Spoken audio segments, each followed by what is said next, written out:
మొదటి తెస్సలోనిక 4:4. First Thessalonians chapter 4 verse 4. మీలో ప్రతివాడును దేవుని ఎరుగని అన్యజనుల వలె కామాభిలాషయందు కాక పరిశుద్ధత యందును ఘనత యందును తన ఘటమును ఎట్లు కాపాడుకొనవలెనో అది ఎరిగి ఉండుటే దేవుని చిత్తం. లోకం అంతా ఇటు పోతుంది, పద లోకంతో పోదాం. No, don't go with the world. Don't go with the world. నువ్వు ఎలాంటి వాడువో, ఎవరు నీలో ఉంటున్నారో తెలుసుకొని నీ ఘటాన్ని కాపాడుకోవడమే దేవుని యొక్క చిత్తము. What is God's will? To protect yourself from the demonic activities, from sinful activities is God's will. అన్నీ మన మంచిగా జరిగాయి. నో, అది మంచిగా కాదు. అది you have to learn a lesson, ask God for forgiveness. దేవుని క్షమాపణ అడిగి రైజ్ అప్, అందులోంచి బయటకు వచ్చేయాల. 2 Peter 3:11, 2 Peter 3:11.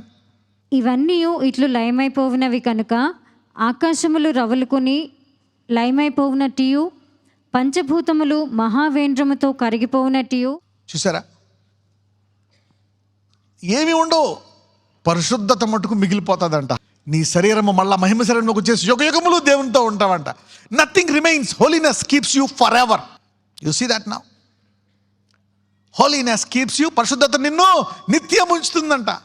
నీ వస్తువులు ఉండవు, నీ ఉద్యోగం ఉండదు, నీ డిగ్రీలు ఉండవు, నీ ఇల్లు ఉండదు, నీ అంతస్తు ఉండదు, నీ అందం ఉండదు, నీ స్టేటస్ ఉండదు, నీ పద్ధతులు ఉండవు, నీ ట్రెడిషన్స్ ఉండవు, ఏమీ ఉండదు. ఏదో ఉంటుందంట నిత్యము పరిశుద్ధత. Holiness will prepare you to live for ever. పరిశుద్ధత నువ్వు నిత్యం ఉండేటట్టు చేస్తుందంట. You see now how powerful is holiness. There is no death for holiness. అది లయమైపోదు. పంచభూతములు మహావేంద్రంతో కరిగిపోతాయంట. ఇవన్నీ లయమైపోతాయంట. అన్ని దాని ఆశతో అపేక్షించిపోతాయంట. But holiness will keep you forever. You see నా, హోలీనెస్ ఇస్ వెరీ పవర్ఫుల్. అందరూ ఆస్తులు అంటాం, స్థిరాస్తి కరెక్టే, అది కొంతకాలం ఉంటుంది. డబ్బులు చేతిలో ఉండవు కానీ ఆస్తి ఉంటుంది కొంతకాలం. బంగారం ఉంటుంది, డైమండ్స్ ఆర్ ఫర్ ఎవర్ అంటారు. కానీ అవి కూడా వెళ్ళిపోతాయి. పరిశుద్ధత మాత్రం నేను నిత్యం పెడతాదండి. You see that now. Everything will disappear. So don't trade holiness for these things. So పరిశుద్ధత కోసం ఈ విషయాల్లో కాంప్రమైజ్ అవ్వద్దు. That's the power of holiness. హెబ్రూలు 12:10, హెబ్రూస్ చాప్టర్ 12 verse 10. వారు కొన్ని దినముల మట్టుకు తమకిష్టం వచ్చినట్లు మనలను శిక్షించిరి, కానీ మనము తన పరిశుద్ధతలో పాలు పొందవలనని మన మేలు కొరికే ఆయన శిక్షించుచున్నాడు. ఎందుకు ఇన్ని కష్టాలు, ఎందుకు ఈ బాధలు, ఎందుకు కొన్ని వేదనలు? కష్టాలంటే కొన్ని నిన్ను సిద్ధపరచడానికి, బలపరచడానికి, నిన్ను శుద్ధీకరించడానికి ఉంటాయి. కొన్ని కష్టాలు ఎందుకు అంటే పరిశుద్ధతలో పాలు పొందుకోవడానికంట. Most of the problems you face are to partake of his holiness.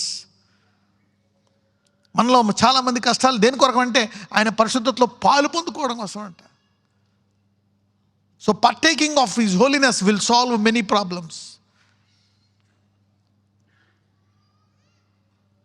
For many problems the solution is, మనలో చాలామంది కష్టాలకు కారణాలు పరిశుద్ధత. దేవుడు అందులోకి పాల్గొవాలి. అందుకే చెక్ చేసుకోవాలన్నమాట మీటర్. ఎక్కడ దెబ్బతిన్నాను, ఓ బూతులు ఆడుతున్నాను, ఇంకా చెడ్డ మాటలు, ఓకే నా తలంపులు, ఇంకా ఈ యాక్షన్స్, అందులో పడిపోయా, ఇంకా పడతానే ఉన్నా, ఓహో ఇవి చూస్తానే ఉన్నా, ఇవి చేస్తానే ఉన్నా, ఇలాగ రహస్యంగా, I need to now change. Lord purify my heart. 93వ కీర్తన 5వ వచనం. యెహోవా నీ శాసనములు ఎన్నడూ తప్పిపోవు. యెహోవా ఎన్నటెన్నటికి పరిశుద్ధతయే నీ మందిరమునకు అనుకూలం. మనం పాపులమైన ఆయన లోపల ఉండిపోతున్నాడు మనలో వచ్చి. అవునా, ఇంకా తప్పులు చేస్తున్నా అంటే ఏం చేయాలి? ఇప్పుడు ఆయన అలాగే నిత్యం ఉండాలంటే ఏం చేయాలి? ఈ దేహాన్ని, ఆత్మనే ఏం చేయాలా? పరిశుద్ధపరచుకోవాలి. Clean it. అప్పుడు దేవుడు చూస్తాడు, అమ్మయ్య ఈ 70-80 సంవత్సరాలు నువ్వు కడుక్కొని శుభ్రంగా తయారయ్యావు, పద నీతో నిత్యం పరలోకంలో ఉంటానంటాడు. లైట్ తీసుకో, పడిపో, ఏం కాదు, పాపం చేయాల్సినంత చేసేయి, హ్యాపీగా ఉండు. లైఫ్ ఇది, ఏదే జీవితం. ఎంజాయ్ బిడ్డ, ఎంజాయ్. 2 दिन జీనే కా ఖుషి కరో, మనావ్, ఎంజాయ్ చేయాల్సినంత చేసేయి. కౌన్ దేకేగా? యు సీ నా, ఎన్నటన్నిటికీ పరిశుద్ధతయే నీ మందిరమునకు అనుకూలం. If God wants you to be with him forever, so there is no compromise and holiness. ఎన్నటన్నిటికీ, అందరూ ఎన్నటన్నిటికీ అనండి. Yeah, holiness. ఏదైనా ఒక గురి ఉంటే పడిపోయినా అనేక సార్లు మరి పొరపాట్లు చేస్తున్నా ఆ గురి వద్దకు పరిగెట్టుకెళ్ళిపోయి దాన్ని అధిగమించేస్తారు. గురి లేకపోతే పడతానే ఉండి ఇంకా ఎక్కువ పడిపోయి ఘోరాలు జరిగిపోతాయి. అప్పుడు రెస్టరేషన్ కష్టం. Then restoration is a bit tough. రోమీయులు 6:19 మీ శరీర బలహీనతను బట్టి మనిషి రీతిగా మాట్లాడుచున్నాను. ఏమనగా అక్రమము చేయుటకై అపవిత్రతకును అక్రమమునకును మీ అవయములను దాసులుగా ఎలాగూ అప్పగించితిరో అలాగే పరిశుద్ధత కలుగుటకై ఇప్పుడు మీ అవయములను నీతికి దాసులుగా అప్పగించుడి. చూడండి, ఇక్కడ 2 పదాలకి కనెక్షన్ చూస్తున్నాం. పరిశుద్ధత కలుగుటకై మీ అవయవములను దేనికి అప్పగించాలంటే దాసులుగా, నీతి. అంటే 2 మాటలు ఉన్నాయి ఇక్కడ, పరిశుద్ధత, నీతి. పరిశుద్ధంగా ఉండాలంటే న్యాయంగా ఉండాలి. సపోజ్ నువ్వు పరిశుద్ధంగా ఉన్నావు కానీ న్యాయం లేవు, ఎప్పుడొకప్పుడు పరిశుద్ధత దెబ్బతింటుంది. You see that. నువ్వెవరికో డబ్బులు ఇవ్వాలా, వాళ్ళకి ఇవ్వట్లే, న్యాయం లేదు, ఏం దెబ్బతింటుంది? హోలీనెస్. ఎవరినో తిట్టేసావు అనరాని మాటలు, ఏం దెబ్బతింటుంది? ఎవరినో క్షమించలేదు, ఏం దెబ్బతింటుంది? యు సీ దట్ నా. Even forgiveness is not an option. క్షమాపణ, ఇతరులకు క్షమించడం కూడా ఆప్షన్ కాదు. క్షమిస్తే క్షమించు, లేకపోతే లేదు. నా పరిశుద్ధ కలుగుటకై మీ అవలములను నీతికి దాసులుగా. అంటే ఎక్కడ ఏ విషయంలో నీతి దెబ్బతిన్నాదో ఏం దెబ్బతింటుందంట? పరిశుద్ధత దెబ్బతింటుందంట. యు సీ నా ద కనెక్షన్ బిట్వీన్ రైచియస్నెస్. ఏదైనా రైట్ చేయలేదు నువ్వు, you didn't do it right, then it will affect the holiness. So you need to repent. పశ్చాత్తాపం అనండి, repent and go back to righteousness and holiness. మన ధర్మశాస్త్ర కింద లేము. నిన్ను ఇబ్బంది పెట్టేయడానికి, నిన్ను శిక్షించడానికి, నిన్ను అంతం చేసేయడానికి ధర్మశాస్త్రం కింద లేవు. దేని కింద ఉన్నామో? అందుకే నువ్వు పరిశుద్ధతలో ఎలా ఉండాలంట? ఆయన కృప ద్వారా, ఆయన ప్రేమలో పరిశుద్ధంగా ఉండాలంట. Look at the grace he has given. అంటే ఆయువు వరకు ఆయన నిన్ను విడిచిపెట్టడు. నువ్వెంత పాపివైనా he will not leave you till the end, the last moment of death. He wants you to repent. అలాగే నేను లాస్ట్ మారతాన్లో చచ్చిపోతున్నప్పుడు అంటావా? ప్రొవర్బ్స్ 12:26, సామెతలు 12:26. నీతిమంతుడు తన పొరుగువానికి దారి చూపును, భక్తిహీనుల ప్రవర్తన వారిని దారి తప్పించును. భక్తిహీనత. The righteous is more excellent than his neighbour. ఒకవేళ నీవు నీ తోటి వారి కంటే నువ్వు హెచ్చింపబడాలా, నీ సహోదరుల కంటే నువ్వు బ్లెస్ అవ్వాలి. కాంపిటీషన్, దానికి అసూయపడొద్దు. Don't feel jealous. అసూయపడి వాళ్ళ మీద లేనిపోని మాటలేసి, నిందలేసి, ఈ చెప్పి వాళ్ళ స్కెచ్లు గీసి అలా చేయక, నువ్వు నీతిగా ఉన్నావు అనుకో, వాళ్ళకంటే హెచ్చింపబడిపోతావంట. Righteousness will lift you more than your neighbour. But the way of the wicked will seduce them. ఇది పాయింట్. వికెడ్ అంటే తేడా, తప్పు. అంటే ఇప్పుడు క్యాండిల్లో ఒత్తు ఉంటుంది. ఆ ఒత్తిని ఏం చేస్తారంటే అనేక దారాలు కలిపి దాన్ని ఇలాగ తిప్పుతారు, ట్విస్ట్ చేస్తారు అనమాట. దాన్ని ట్విస్ట్ చేసి దాన్ని పెడతారు. మీరు చూస్తే చిన్న చిన్న దీపాలు ఉంటాయి, ఇలాగ అందులో లోపల అదేదో తాడు పెడతారు అన్నమాట వెలిగించడానికి. నూనె పోసి అది తిప్పి పెడతారు, అది వెలుగుతుంది అనమాట. వికెడ్ అంటే తేడా. ఇప్పుడు పాము ఎలా నడుస్తుంది? పాము తీరంగా నడవదు, ఎలా నడుస్తుంది అనమాట. తేడా, వికెడ్. అంటే నీలో ఏమైనా వికెడ్ ఉందనుకో, ఆ దారి తప్పిపోతావంట, పడిపోతావంట. ఆ శోధనలో, అప్పుల్లో పడిపోతావు. భర్త మోసం చేసేయచ్చు, భార్య మోసం చేసేయచ్చు, కూతురే మోసం చేయొచ్చు, తండ్రిని, యూ డోంట్ నో. కొడుకే మోసం చేయొచ్చు. You see the wicked seduces them. తేడా ఉంటే శోధన అధిగమిస్తుందంట. హృదయంలో తేడా ఉంటే ఏం అధిగమిస్తుందంట? అందుకే దావీదు అంటాడు, అయా నా హృదయాన్ని తెలుసుకో, అంతరేంద్రియాన్ని ఏమన్నా తేడా ఉంటే ముందే తీసేయా అంటున్నాడు, నాకు చూపించి. ఎంతమందికి అర్థమవుతుంది? So you need to prayer like that. నువ్వు అనుకోవచ్చు తప్పు చేసిన ఎవరికి తెలియలే అనుకొని, okay I made a mistake, okay ఎవరికి తెలియదు, ఐ డిడ్ ఇట్. నువ్వు శోధనలో పడిపోతావు. You will fall into temptation. So unrighteousness will not leave you, it will tempt you. You see that connection. నువ్వేదైనా తప్పు చేస్తే ఏమొస్తుంది నీకు? శోధన వచ్చి శోధనలో పడతావు. ఎంతమందికి అర్థమైంది connections message? I'm giving you a beginning. అమ్మయ్య ఇది చేసేసా, వాడికి అలా చేసేసా, ఇలా చేసేసా, ఓకే మా ఆవిడికి తెలియదు, మా ఆయనకి తెలియదు, నా పిల్లలకి తెలియదు, వాళ్ళకి తెలియదు, I did it. But it will seduce you, అది శోధనలో పడేస్తుంది అంట. అందుకే పశ్చాత్తాపడాలి. Repent and God will give you a fresh new beginning and heal you, and then forget your past. Wicked seduces them. ఒక మిస్టేక్ చేసినా అది ఏం చేస్తుందంట, శోధనలో పడేస్తుందంట. దాన్ని ఏమంటారో తెలుసా? ఆ శోధనలు అలా కంటిన్యూ అవ్వడాన్ని వాళ్ళ పిల్లలకి generational curse. You see now, let me give you some of the areas where you may fall into this things. 1 Timothy 6:10, 1 Timothy 6:10. ఎందుకనగా ధనాపేక్ష సమస్తమైన కీడులకు మూలము. Money is the root of all evil. ధనాపేక్ష సమస్త కీడునకు మూలము. That's the reason why. అంటే ఎక్కడో ఆర్థికంగా మనం తప్పు చేసి మోసం చేస్తే ఎక్కడో శోధనలో పడిపోతాం. ఎంతమందికి అర్థమవుతుంది? నీకు తెలియదు ఇది ఎందుకు జరిగింది, దీని కనెక్షన్ ఉంది. కనెక్షన్ యు సీనా. Do all things. Science, Telugu, English అన్నీ పాస్ అయ్యాను, మ్యాథ్స్లోనే ఫెయిల్ అయ్యాను కాబట్టి పాస్ అయిపోతా. సరే అన్నీ పాస్ అయ్యాను, హిందీ ఒక్కటి ఫెయిల్ అయ్యా, ఏమవుతావు?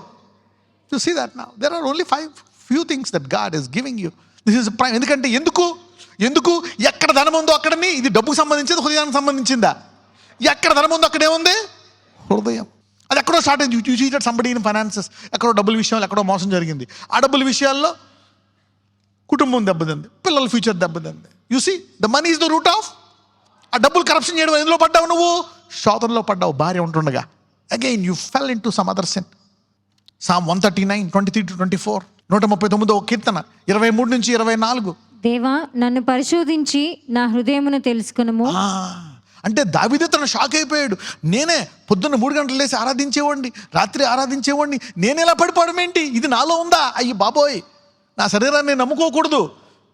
I mean danger. దేవా, నన్ను పరిశోధించి నా హృదయాన్ని తెలుసుకొనుము. నన్ను పరీక్షించి నా ఆలోచనలను తెలుసుకుని. ఇజ్రాయెల్ అంతట్లో నేనే భక్తులను, ఎందుకంటే నువ్వు నన్నే ఎన్నుకున్నావు, రాజుగా చేసావు. నిన్ను ఆరాధిస్తున్నప్పుడు నాకు ఆత్మ వచ్చింది, ఎన్ని అద్భుతాలు చేసావు. ఏంటి ఎలాగైపోయాను? Why? See my heart internal desire and purify me. అందుకే దేవుడు నీకు తెలియని సంఘటనలో వెళ్ళిపోయి కొన్ని పొరపాట్లు దేవుడు చూపిస్తాడు నీకు. నా నోరు జారిపోయాను, నా చేయి జారిపోయింది, I did that mistake, I did this. ప్రభువా, నా హృదయం ఇలాగుందా? Lord, please change it.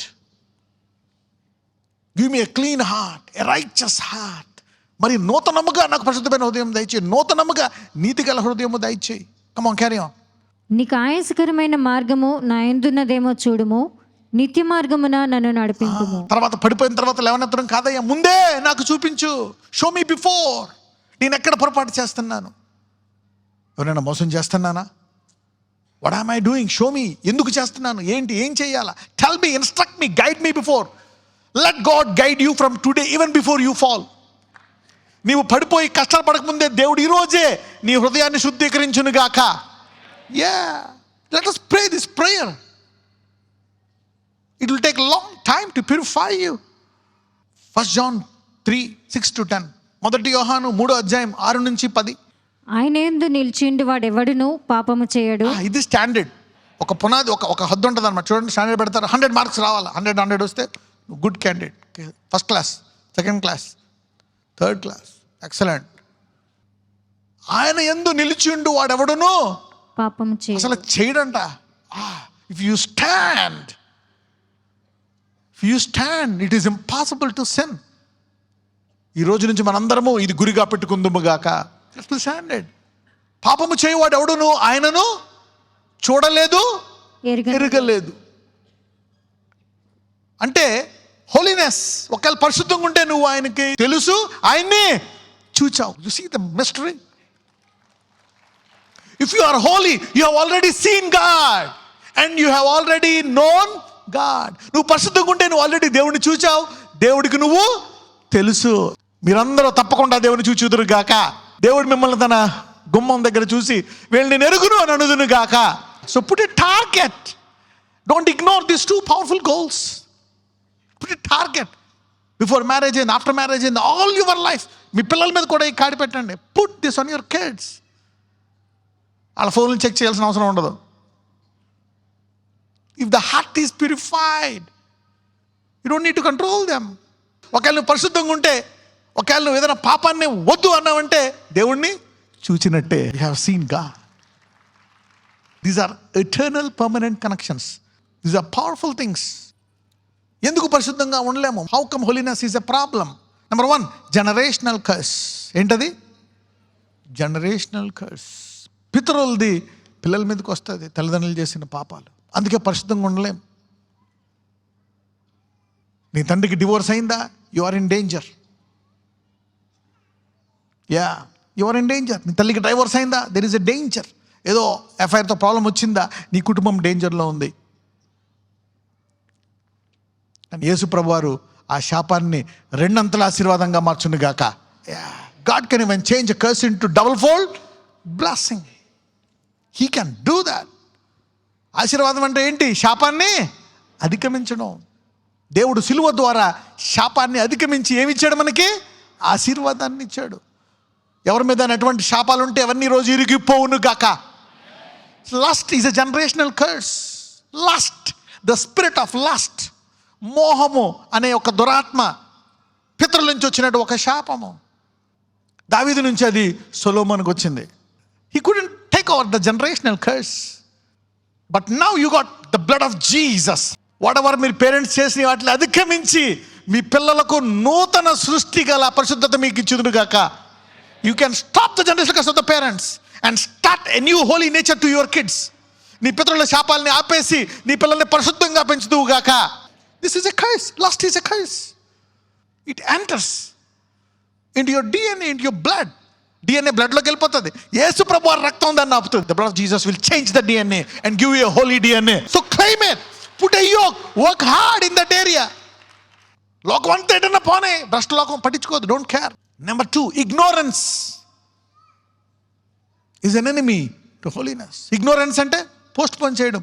రేపు చదువుతానులే బైబిల్, మర్చిపోవడం, లైట్ తీసుకోవడం, అప్పుడప్పుడు చదవడం, వారానికి ఒకసారి చదవడం, ఏదో 1 నిమిషం చదవడం బైబిల్, అర సెకండ్ ప్రార్థన చేయడు, దేవానికి స్తోత్రం ఏమేన్, చూసుకో ఈ రోజంతా కీర్తనలకు వచ్చను, ఏమన్నా కాప నాకు ఏం కలదు, ఏమేనా అయిపోయింది ప్రభా బైబిల్ స్టడీ, ఒక మెతకు తిని అమ్మయ్య అయిపోయింది, భోజనం అయిపోయిందా, కూరలో నాకి అమ్మయ్య బాగుంది కూర అయిపోయిందా, రైసు కూర వేసుకొని కలిపి మొక్కలన్నీ పీకి ఎముకలు కూడా పూర్తిగా తీసి పెట్టి పెడతావు. అప్పుడు ఇంకా దాని తర్వాత ఇంకా అడ్డమైన గడ్డి, పానీపూరి, అది ఇది దొరికిన చాక్లెట్లు, స్వీట్లు, స్నాక్స్ తినడే జీవితాంతం. పొద్దున్న లేచినప్పటి నుంచి అడుగుతూనే ఉండాల. మరి ఆత్మకే ఒక వాక్యమే సరిపోతుందా? పొట్టకేమో కొండలు నింపుడు, ఆత్మకేమో ఒక మెతుకు, ఒక ముక్క. Somebody is putting a special yoke for their spirits. ఈరోజు మీ ఆత్మ మీద కొత్త భారమైన నూతన కాడి పెట్టుకుందరు గాక. Hallelujah. You need to put that. You need to put that. Ignorance is dangerous. Do your Bible study, pray, fast. Don't ignore kids, teenagers. Number 3, money. ధనము, అవునా కదా? Yeah, money is root of all level. దేవునికే కాదు, అవతల వాళ్ళకి మా దగ్గర మోసం చేయడం, అవతల వాళ్ళు డబ్బులు ఇచ్చి చేయడం, ఇలా చేయకపోవడం, అలా చేయకపోవడం. Yeah, that's a problem. If you are not earning money, pray. డబ్బులు రావట్లేదా? ప్రార్థించు, ప్రభువా బ్లెస్ మీ, యెహోవా ఆశీర్వాదము. Yeah, lord bless me. కొంతకాలం రాకపోవచ్చు, ఉన్నదంటే నమ్మకంగా ఉండు, pray. Number 4, avoiding a call or a purpose or a ministry will make you fall into temptation. Avoiding a call or a purpose or a ministry. దేవుని పిలుపుని, దేవుని యొక్క ప్రణాళికను, దేవుని యొక్క పరిచర్యను పక్కన పెట్టేస్తే శోధనలో పడిపోతావు. దేవుడు దావీదు తన హస్తాలకు ఏమి నేర్పించాడు? యుద్ధము. తన వేళ్లకు యుద్ధం నేర్పించాడు. యుద్ధం చేయమని. నీ ముందు ఏ మనుషుడు నిలవలేడు, మోసే వాగ్దానం. అన్ని బలం, సింహాన్ని కూడా చీల్చేసే సామర్థ్యం ఉంది చేతులకి. అది పెట్టుకొని చేతులు వెనకాల పెట్టుకొని గోడ మీద తిరుగుతున్నాడు యుద్ధం కలగకుండా. యవ్వన బలం ఉంది, గోడ మీద తిరుగుతున్నాడు. తర్వాత ప్రార్థన చేస్తాడు, ప్రభువా నా యవ్వన బలం తగ్గించేసావు. మరి గోడ మీద తిరిగితే ఏం చేయను? బలం పెట్టుకొని యుద్ధం చేస్తుంటే గోడ మీద తిరుగుతావు. వాని చేతులకు బలాన్ని ఇచ్చాను నేను. సింహాన్ని చీల్చేయగలవు, శత్రువుని చెండాడగల సామర్థ్యం ఎవడు నిలవలేడు. అటువంటి ఇస్తే గోడ మీద తిరుగుతావా? ఇందులో పడ్డాడు. Avoiding a call, purpose or ministry. చదువు, educate, work hard, do your best. పని చేయి. Pray, fast, ask God. Samson యుద్ధంకి వెళ్ళాలా? అరే ఎల్లు జయించు, దేవుడు ఒక వ్యక్తితో తోడుకున్నాను, పంపించట్లేదు మమ్మీ డాడీ, వద్దు నాయన వద్దు, ఆ పాలు వెన్న తిను. ఎందులో పడ్డాడు? శోధనలో పడి గురిలోకి వెళ్ళి అలాగ నెరవేర్చుకున్నాడు. Avoiding a call and a purpose will make you follow temptation. Put a yoke on you and your family. ఈరోజు మీకు మీ పిల్లలకి కాడి పెట్టాలి. అరే బాబు పరిశుద్ధత, ఈ కాడి పరిశుద్ధత, నీ కాడి. నువ్వు పరిశుద్ధంగా ఉండాలని తిట్టడం కాదు, కొట్టడం కాదు, ప్రతిరోజు వాక్య ధ్యానం, ప్రార్థన అనేది పెట్టాలి. May God lift you with holiness from today. Let us pray. Lord, forgive me what I lived. Lord, I have been watching this pornography. నేను ఈ చెడ్డవి చూస్తున్నాను, ఈ చెడ్డవి మాట్లాడుతున్నాను, ఈ చెడ్డ తలంపుల్లో ఎంజాయ్ చేస్తున్నాను. I don't want this. అయ్యా నాకు యుద్ధయ్యా ఈ చెడు తలంపులు, ఈ చెడు మాటలు, ఈ చెడు సహవాసము, ఈ చెడు చూచుట, అయ్యా ఇవి వచ్చేస్తున్నా కానీ నేను తిరస్కరించి ఆ ఫోన్లో అవి చూడకుండా, ఆ టీవీలో అవి చూడకుండా, ఆ ల్యాప్టాప్లో, ఆ ఐప్యాడ్లలో ఆ చెడువి చూడకుండా అయ్యా నన్ను కాపాడు లార్డ్. ఎక్కడెక్కడ నేను బైబిల్ని, ప్రార్థనను, ఉపవాసాన్ని పక్కన పెట్టి వచ్చినట్టు జీవించాను నాయన. ఈ రోజు నుంచి ఆ కాడిని పెట్టుకుంటాను, ఎందుకంటే ఇదే శాశ్వతమైనది. నా పిల్లల తరము నుంచి పరిశుద్ధ తరము లేవనెత్తాలయ్యా. పరిశుద్ధత నీ యొక్క ఆలయము, నివాసము చేస్తావు నువ్వు. యుగయుగములు ఈ భూలోకంలో ఉన్నంత కాలమే కాదు అయ్యా, యుగయుగములు నివాసము చేయడానికి, ఆ పరిశుద్ధంగా ఉండడానికి prepare my heart, purify my heart, sanctify my heart, a new beginning. ఎవరైనా క్రీస్తునందు ఉంటే నూతన సృష్టి అన్నావు. నన్ను మళ్ళా నూతనముగా నన్ను కడిగి, నన్ను అభిషేకించి నాయన నన్ను నూతన స్థాయిలోకి నన్ను తీసుకెళ్ళమని ప్రార్థిస్తున్నాను. నజరేయుడైన యేసు నామమున ప్రార్థిస్తున్నాము తండ్రి, ఆమేన్.